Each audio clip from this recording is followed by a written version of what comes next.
నేను నా దూతను నీకు ముందుగా పంపుచున్నాను.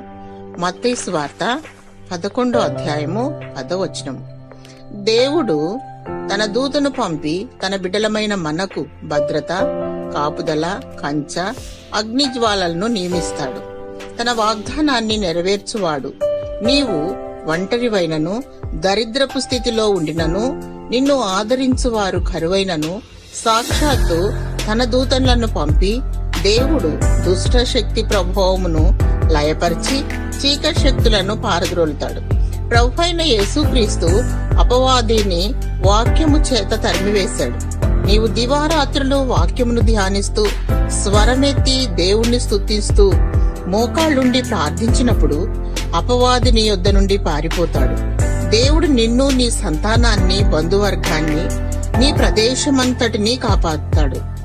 నీ పిల్లల యందు జాగ్రత్త వహించుము. వారి కాపుదల నిమిత్తము కన్నీటితో ప్రార్థించుము. వారికి జీవవాక్యమును నేర్పించుము. వారు వాటి నుండి తొలగిపోరు. నా బిడ్డలకు ధైర్యము గల ఆత్మనిమ్మని ప్రార్థించు. వారి ఆత్మీయ జీవితం బలపడులాగున ప్రార్థించుము. దేవుడు నిత్యము నిన్ను, నీ కుటుంబాన్ని కంచెవేసి కాపాడునుగాక. ఆమేన్.